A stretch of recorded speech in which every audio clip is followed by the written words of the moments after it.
What's up, guys? Bang, bang. These 5 to 6 minute updates every Saturday get you up to speed on exactly what happened in the Bitcoin market. And boy, was this a wild one. Don't forget that these updates are brought to you by FTX. Click on the link in the description and go trade with super low fees. All right, let's get into this week's update.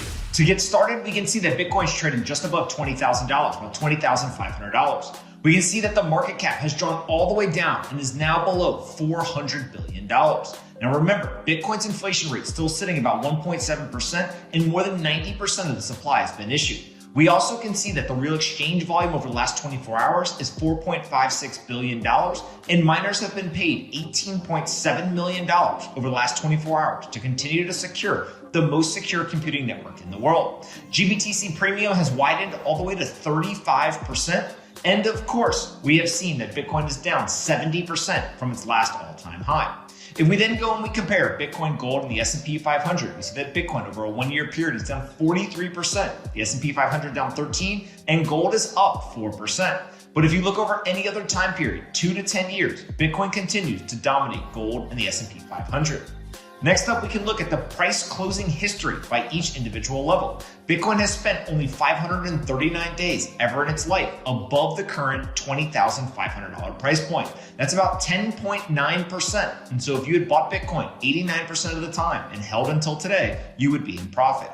If we then go and compare Bitcoin, gold, S&P 500, NASDAQ, and TLT, we see that Bitcoin continues to compound annual growth over the last decade at 123%, and the 5-year Sharpe ratio is absolutely dominant compared to the other assets. Next, we can switch over. We can take a look at the Blockware Intelligence Update. This is Will Clemente and the team over at Blockware. They do a fantastic job. First, we can go ahead and take a look that Bitcoin continues to experience one of its furthest deviations below a 200-day trend in history. It's also the third lowest in the last 10 years. Bitcoin also happens to sit below its 4-year trend for just the third time ever, according to Blockware. These previous occurrences took place at the bottom of the 2015 bear market and during the March 2020 liquidity crisis that was related to COVID-19.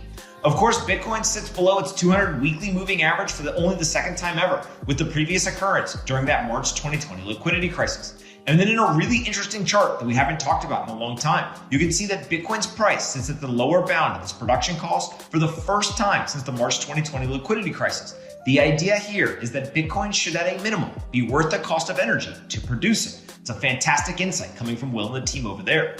Now, Bitcoin's market price finally sits below its realized price, as you can see here with the MV/RV Z-score sitting right there in that green area. Then, of course, the reserve risk, which was created by Hans from Ikigai, you can see that that also is one of the lowest readings in history. Then if we switch and take a look at the derivatives, the Blockware team all over it. There's a large decline, about 3-month futures basis across the board. And then, of course, if we switch and we take a look, there's over 10 billion. Futures open interest in USD has reached its lowest since December 2020. And then we've started to see some negative funding rates across the board at all venues, but would like to carve out a much longer regime, according to Will and the team.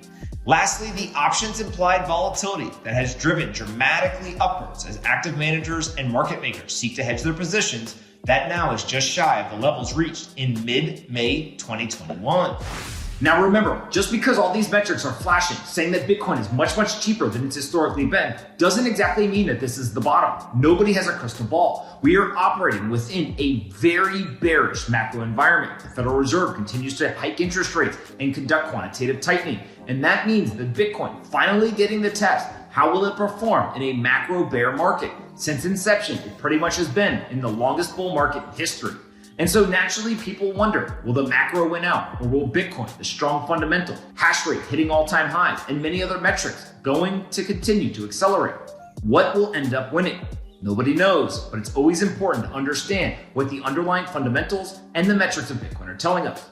Now, this weekly update is brought to you by FTX. Go into the description, click on the link, and you'll be able to buy Bitcoin or cryptocurrencies there. FTX usually has very, very low fees compared to their competitors, sometimes as much as 85% lower. They also are introducing digital stocks that will allow you to buy and sell stocks in the same exact platform. There'll be no trading fees and no payment for order flow. Go check out FTX US, click on the link, and I will see all of you next Saturday. Hey you, did you like this video? Great, we make 5 of them a day and post them here on this channel. Make sure you're subscribed, like the video, and see you next time.